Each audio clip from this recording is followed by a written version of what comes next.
solomillo asado, con patatas fritas, sesos huecos, hígado, liebre chateaubriand. Solomillo asado, con patatas fritas, sesos huecos, hígado, liebre chateaubriand. Sopa de albondiguillas, caldo de tortuga, sopa húngara, consomé de almejas, gran cocido parisieno. Buenos días, señores. Encantado de encontrarme de nuevo con ustedes y con este plato tan agradable. Ya van a ver. Hoy Anselmo prepara un excelente arroz. Un arroz que se sale de lo corriente por el tipo, por la forma de preparación y desde luego por la textura y por el sabor. Hoy tenemos un arroz italiano, un guiso italiano, un risotto. Para hacer este risotto, Anselmo va a utilizar arroz, como es lógico, boletus edulis, que son, como bien saben, unas setas deliciosas, pero en su carencia pues utilizan otro tipo, cebollas, ajo, un poquito de laurel, un poco de caldo si tenemos en la casa, de ave, estará mejor, mantequilla, queso parmesano partido en lascas finas, sal y pimienta. Y con esto tendremos un risotto delicioso. Hasta dentro de unos momentos. Camarero, señor. Camarero, señor. ¿Qué hay para hoy? Buenos días. El plato que nos ocupa hoy va a ser un risotto de setas. En este caso vamos a utilizar unos boletos de duli, pero bueno, podéis utilizar para hacer este risotto cualquier tipo de setas. Y no solo se puede utilizar setas para hacer un risotto, podemos hacerlo de verdura, lo podemos hacer de marisco, lo podemos hacer de lo que nos apetezca. Básicamente, el concepto del risotto es la forma de elaborar el arroz. Vamos a hacer un fondo con estas setas, vamos a agregar el arroz, lo vamos a ir regando con caldo poco a poco y lo vamos a ir moviendo. No queremos que el arroz quede suelto en este aspecto, lo que queremos es que se quede cremoso. En el momento en que tengamos el arroz casi listo, añadiremos dos elementos grasos, como son la mantequilla y un poco de parmesano, y terminaremos de cocer el arroz durante un par de minutos, y lo que vamos a intentar conseguir es un arroz que quede con una textura muy melosa, que esté al dente, que no esté blando, que no se nos pase, pero que quede muy meloso en la boca. Y sin más dilación nos vamos a ir a cómo se tendría que preparar nuestro risotto. En primer lugar, y fundamental, vamos a ir preparando el fondo de risotto. El fondo de risotto lo vamos a hacer con ajo, cebolla y estos boletus que tenemos aquí. Vamos a ir pelándonos los ajos.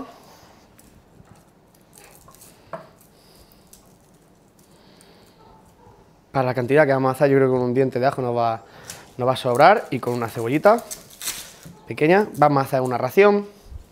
Y ya sabéis, si nunca, por caso quisiésemos hacer 4 raciones, que es lo que solemos hacer nosotros siempre, como solemos poner la receta al principio del programa, tendréis que utilizar un par de cebollas, que no sean muy grandes, estas pequeñitas van perfectas, un par de dientes de ajo, alrededor de unos 150-200 gramos de boletus, utilizaremos 100 gramos de arroz para cada persona y el doble de la cantidad de arroz, de caldo, para mojarlo para que estuviese listo. Utilizaríamos para terminar el plato unos 50 gramos de mantequilla y unos 100 gramos de parmesano, sal y pimienta, y lo tendríamos listo. Pero bueno, vámonos con nuestra receta individual y vamos viendo cómo queda.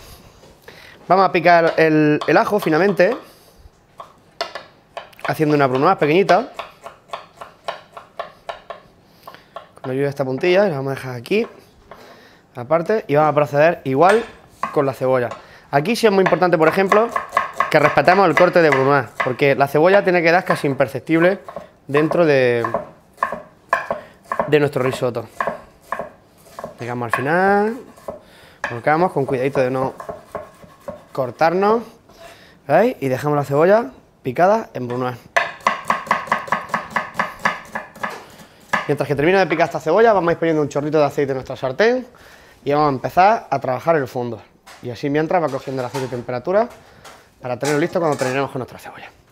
No hace falta ponerle mucha cantidad de aceite, el justico, porque luego vamos a añadir más grasa de origen animal. Vamos a añadir mantequilla y vamos a añadir parmesano. Y no queremos que tampoco se quede muy pesado. Aunque de todas formas hay que decir las cosas como son, que este tipo de elaboración del arroz siempre es contundente, siempre es una elaboración un poco pesada. Bueno, pues ya tenemos nuestra bruna lista. Y vamos a irnos en primer lugar con el ajo. Vamos a dejarlo que se caliente levemente, un poquito la sartén, no lo vamos a dejar que dore. Solamente que poche un poquito y que suelte su aroma.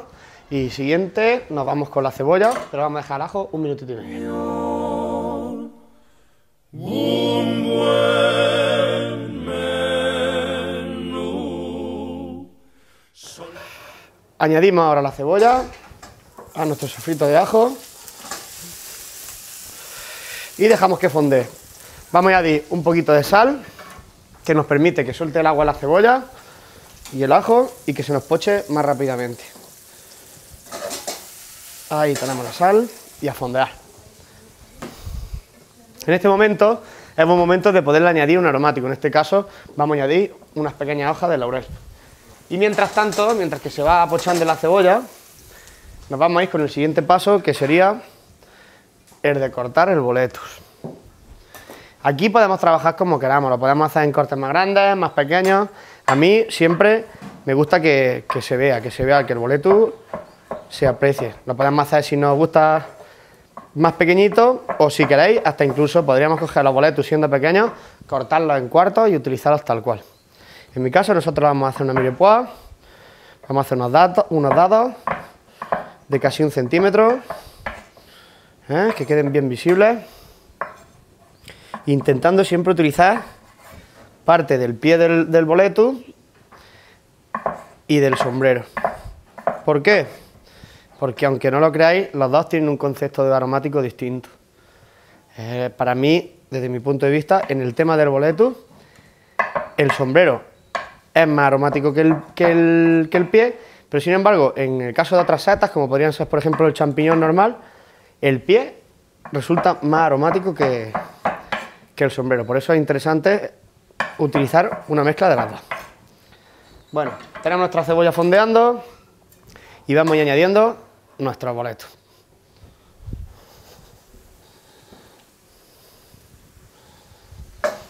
Vamos a saltarlo un poquito y lo vamos a dejar que se vaya fondeando.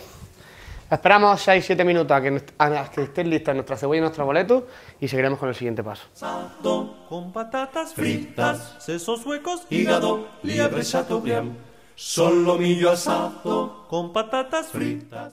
Ya tenemos nuestro fondo listo, ya están empezando a dorarse los boletos y la cebolla ha caído, y el siguiente paso sería meter el arroz dentro del fondo. Como he dicho, más o menos la cantidad que tendríamos que utilizar de arroz por persona sería alrededor de unos 100 gramos. Ya os digo, nosotros vamos a hacer aquí con el fondo que tenemos un par de raciones. Con este va a ser más que suficiente. Vamos a saltearlo, vamos a dejar que el arroz se marque un poco. Y una vez que esté marcado, empezaremos a agregarle, en este caso caldo, o bueno, si no tuvieseis caldo de ave, un poco de agua también valdría bien. En este caso tenemos caldo de ave, lo haremos con caldo de ave. También podríamos hacerlo con un caldo de verduras y no habría ningún tipo de problema. Dejamos saltear el grano un par de minutos y empezamos a regarlo con el caldo. los huecos, Hígado, liebre chateaubriand, sopa de albondiguillas, caldo de tortuga, sopa húngara, consomé de almejas, gran cocido parisien, huevos al gratén. Ya tenemos nuestro grano de arroz salteado y ahora lo que tenemos que hacer es ir poco a poco, irlo regando con nuestro caldo. Damos un golpe, movemos para que el arroz se homogenice y lo dejamos hervir. Y así vamos a estar haciendo sucesivamente. Cuando veamos que nos va quedando poco caldo, vamos a ir regándolo 2-3 veces, las veces que sean necesarias, hasta que pasen los 15 minutos de ebullición, que es el punto en el que este arroz estaría listo. Si os gusta el arroz un poquito más pasado, podéis llegarlo hasta el punto de 20, pero por el tipo de arroz que estamos utilizando nosotros, que es un arroz italiano típico para risotto, que se llama carnaroli, con 15 minutos, 16 a lo máximo, lo vamos a tener listo. Vamos a dejar que hierva y que vaya reduciendo nuestro caldo. Cocido parisien, huevos al gratén, sopa de albondiguillas, caldo de tortuga, sopa húngara, consomé de almejas, gran cocido parisien, huevos al gratén. tenemos Pollo pollo asau, asau, con ensalada. Bien, tenemos nuestro risotto listo, a falta de 2 o 3 minutos de cocción, y ahora es el momento de añadirle la grasa animal. En este caso, mantequilla y parmesano. Vamos a dejar acá una dadita de mantequilla que le va a aportar untuosidad, melosidad a nuestro risotto y unas lascas de parmesano. Y ahora lo que vamos a hacer es irlo moviendo para que esta mantequilla y este parmesano, con el calor del risotto, se vaya integrando.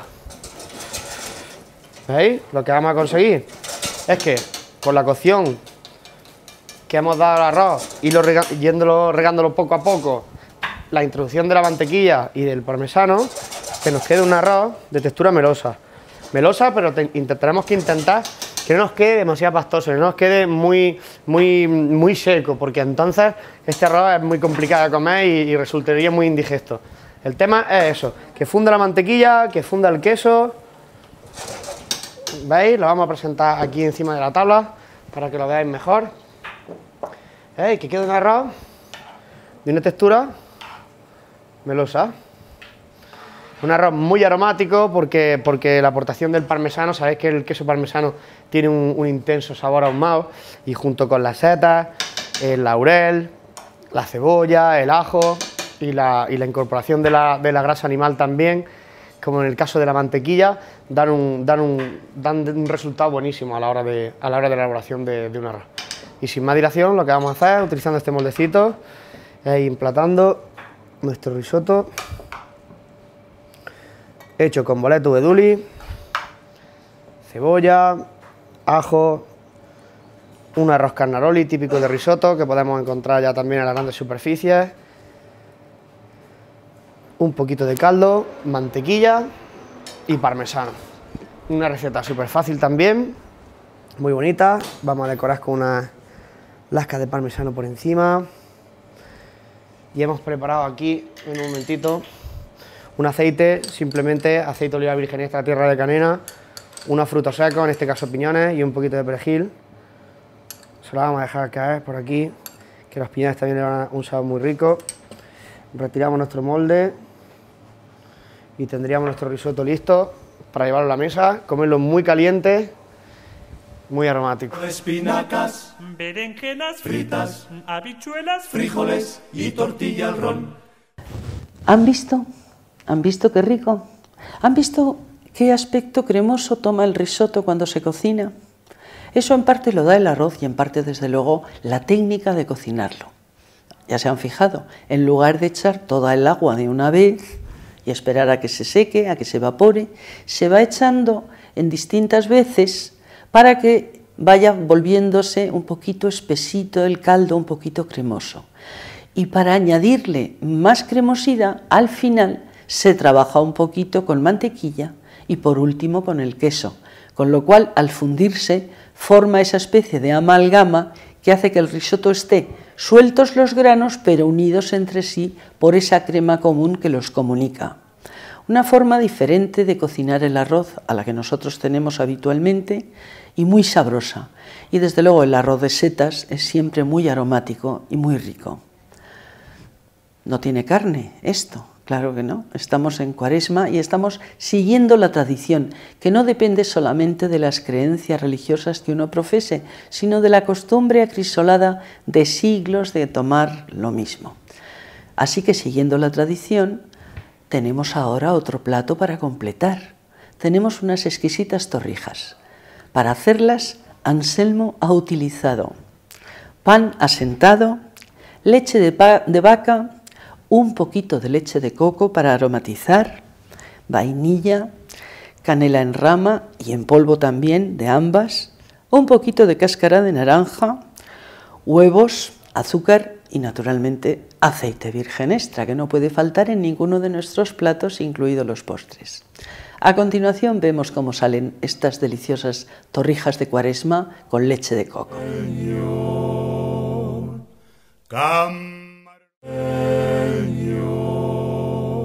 Vamos a necesitar, muy fácil, un poco de pan, si puede ser un pan especial de torrijas, que no tenga muchos ojos, o si no, que sea un pan sentado. Vamos a utilizar como aromáticos la cáscara de naranja, un poco de canela, vainilla en rama, azúcar. Vamos a utilizar también huevos y leche. A estas torrijas le vamos a añadir no solo la leche normal, leche entera de vaca, sino que vamos a añadir también un poco de leche de coco que tenemos infusionando fuera. En un principio, el primer paso para hacer estas torrijas es hacer una infusión de la leche con los aromáticos. Para ello, verteremos la leche en un cazo, calculando más o menos la cantidad de torrijas que vamos a hacer. En nuestro caso vamos a hacer 4 torrijas, ya con esta va a estar bastante bien. Y dentro de ellas vamos a poner las ramas de canela, un trocito de la vaina de vainilla, que vamos a abrir para que los granos de vainilla queden en suspensión en la leche y le den a nuestras torrijas un aspecto bien natural. Y un poco de cáscara de naranja. La cáscara de naranja os recomiendo que cuando hayáis pelado la naranja, quitéis la parte blanca que pega a la piel, ¿veis? Y la pongamos tal cual. ¿Por qué? Porque si dejamos la parte blanca, siempre va a tender a amargar un poco. Ponemos nuestra parte blanca y lo tendríamos listo. Vamos a dejar que hierva. Una vez que haya hervido, después cogeremos, añadiremos el azúcar para que esté el menos tiempo posible, para que no se nos vaya a pegar abajo, y tendremos nuestra infusión lista. Mientras, vamos a ir cortando nuestras rodajas de pan y vamos a ir preparando nuestras torrijas en una bandeja. Bueno, vamos a poner esto a hervir.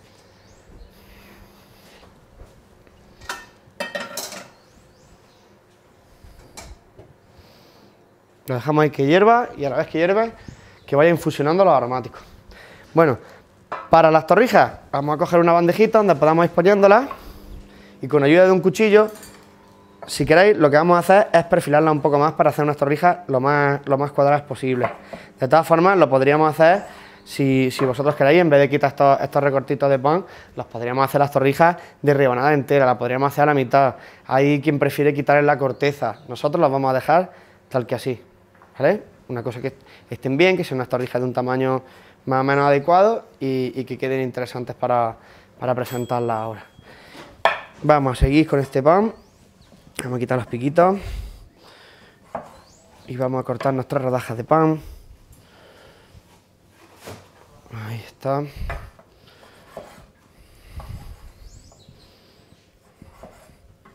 La vamos a disponer aquí en esta bandeja, donde ahora vamos a ponerle la leche que estamos infusionando.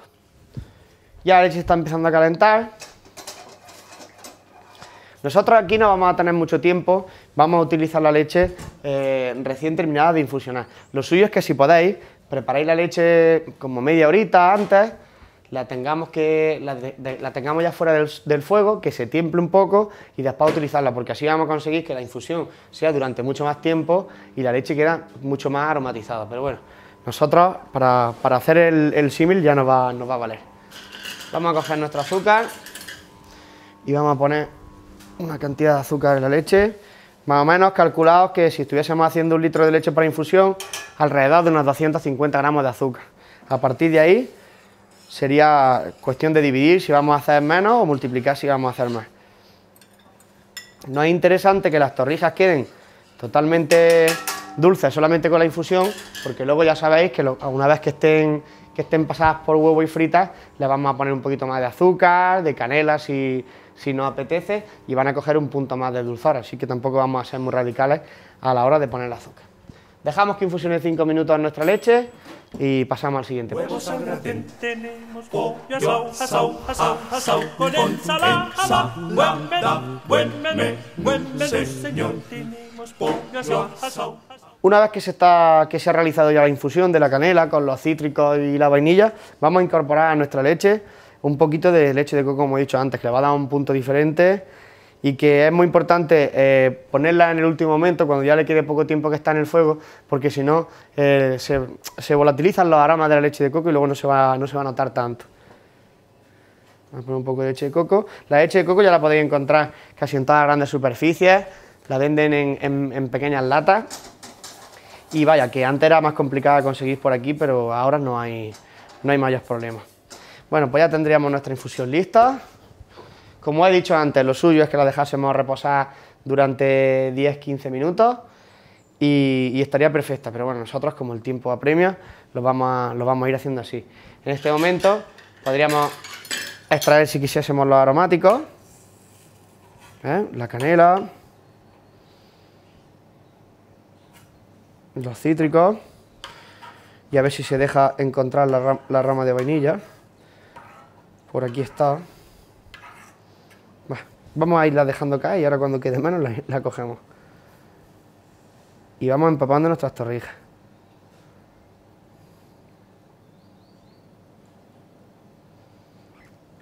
También es interesante saber que si dejamos la leche enfriar un poco, luego va a ser más fácil el manejo de las torrijas. Ahora mismo tenéis que tener en cuenta que las torrijas están empapadas con leche caliente y hasta que no se enfríe un poco la leche no podríamos trabajarlas, porque si no nuestro pan se desharía muy rápidamente. De todas formas, nosotros ya hemos comprado un pan de los típicos que venden especial para torrijas, que son panes que son sentados y nos permiten la manipulación. Bueno, pues vamos a dejar nuestras torrijas que se hinchen bien con la infusión y vamos a ir preparando los huevos y vamos a ir preparando el batido que necesitaremos para coger, pasar las torrijas por ese huevo batido y empezarla a freír. Solomillo asado con patatas fritas, sesos huecos. Vamos a preparar nuestro huevo batido para ahora ir pasando las torrijas. Para la cantidad que tenemos, con un huevo sería suficiente, pero bueno, vamos a poner 2 para que nos permita un poco trabajar con él más cómodo. Y lo que vamos a hacer simplemente es, con la ayuda de una varilla, batirlos bien para que nos permita que se puedan mojar bien las torrijas ahora.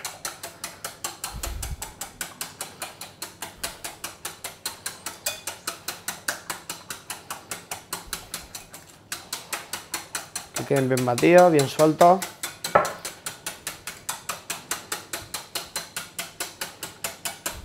Bueno, ya lo tendríamos listo. Tenemos nuestro huevo batido, tenemos nuestras torrijas, vamos a poner a calentar nuestro aceite de oliva virgen extra tierra de canela y cuando tengamos el aceite a punto, solo nos quedaría freír nuestras torrijas. Las pasaremos después a una bandeja con papel absorbente y una vez que hayan soltado un poco del exceso de aceite, simplemente las pasaremos por azúcar y canela y las tendríamos listas. Un postre muy típico para este tiempo de Semana Santa y que queda buenísimo. Tenemos nuestras torrijas ya infusionadas y lo único que nos queda hacer es irlas pasando por huevo, despacito, este huevo que hemos batido, y irlas incorporando a la sartén. Con mucho cuidado de no quemarnos, vamos a ir poniendo, vamos haciendo de 2 en 2. Es interesante que controlemos bien la temperatura, que no se nos vaya a quemar y que nos permita seguir haciendo torrijas después. Es decir, calentamos bien el aceite, después bajamos la temperatura un poco y ya lo vamos regulando según las necesidades que vayamos teniendo. En este caso tenemos el aceite a buena temperatura. Las vamos a separar, que se hagan bien. Y las vamos a dejar un par de minutos por cada lado hasta que cojan un dorado uniforme. Y como he dicho antes, las vamos a ir sacando a nuestra bandeja con papel absorbente. Ayudándonos de las pinzas y de una rasera, las vamos a voltear con cuidado, que no nos salte el aceite, así, ¿veis? Y vamos dejando que se doren.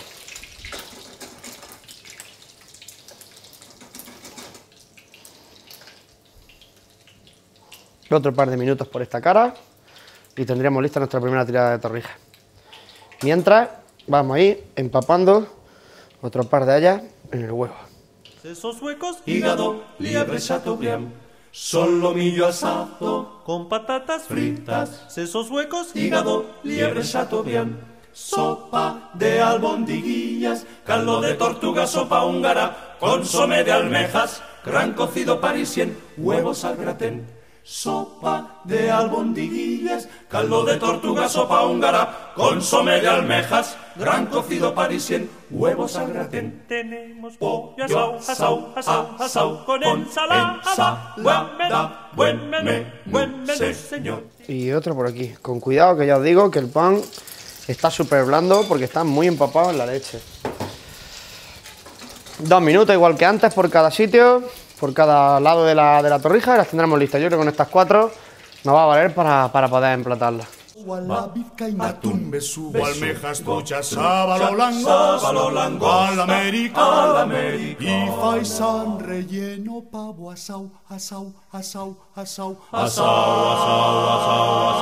asau, asau, con ensalada. Buen menú, señor, tenemos asau. Bueno, pues ya tenemos nuestras segundas torrijas listas. Las vamos a sacar, las vamos a poner aquí en nuestro papel absorbente y nos vamos a ir con el siguiente paso, que sería pasarlas por una mezcla de azúcar y canela y las tendríamos listas para servir. Nosotros nos vamos a demorar y las vamos a hacer con las torrijas un poco calientes.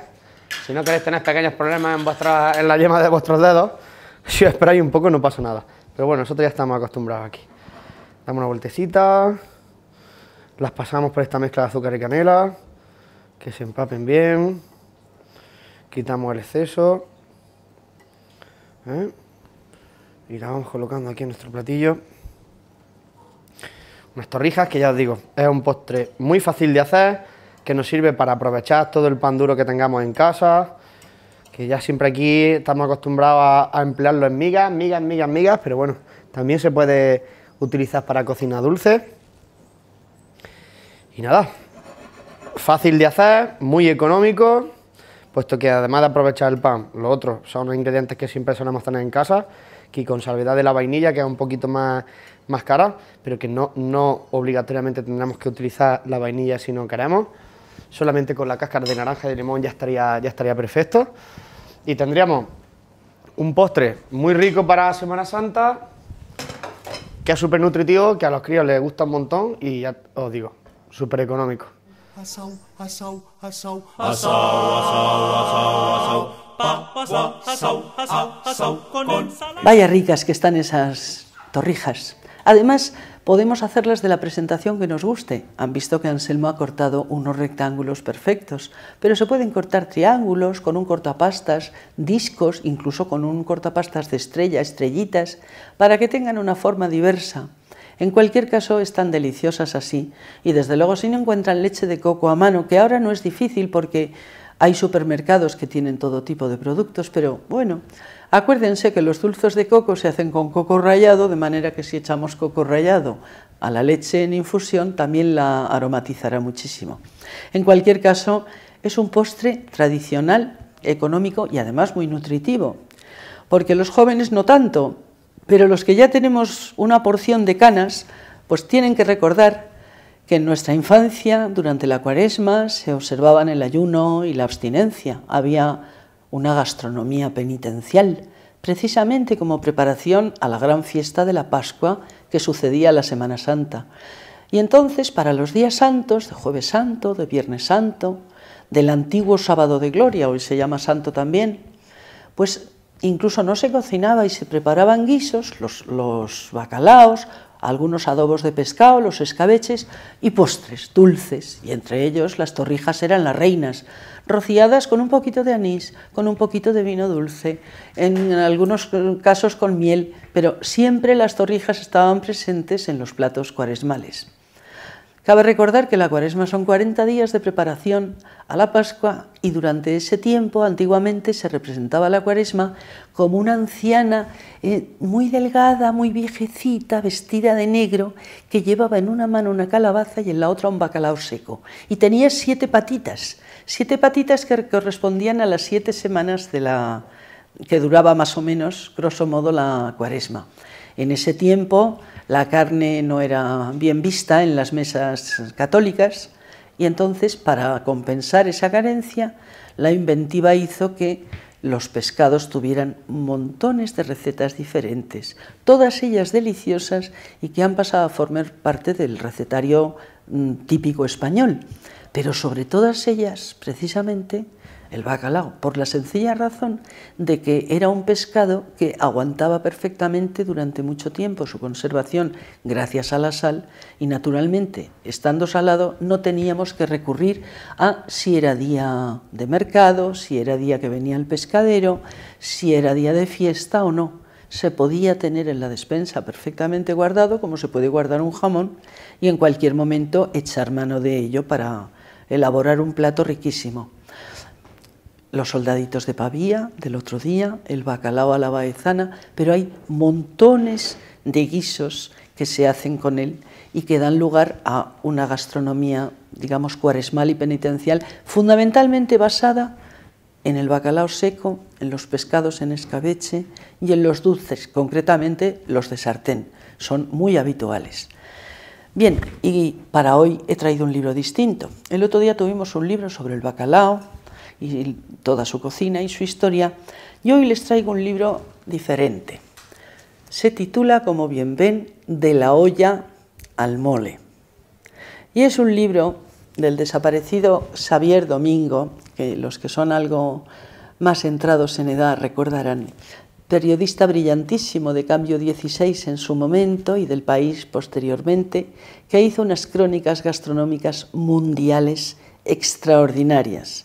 Bien, Xavier Domingo escribió este pequeño ensayo donde hace un repaso histórico, gastronómico, chistoso, divertido, anecdótico, maravilloso, sobre la cocina española, la cocina americana, del descubrimiento y la síntesis de ambas. Todo trufado de anécdotas, de conocimientos, de verdaderos chascarrillos y de auténticos descubrimientos culinarios. Si pueden, tal vez esté un poco descatalogado y sea difícil encontrar en una librería como tal nuevo, pero en las librerías de viejo, para los que somos ratones de biblioteca, es una joya gastronómica, histórica y de divertimento. Y si lo encuentran, es un regalo excelente. Recuerden, De la olla al mole, de Xavier Domingo. Bien, y nos encontramos la semana que viene. Veremos a ver si con un guiso pascual, porque ya estaremos en el momento de celebrar, después de esperar llegar a la Pascua y con ella el estallido de la cocina de primavera, de un delicioso cordero y de un delicioso dulce para celebrarlo. Hasta entonces, que lo pasen muy bien.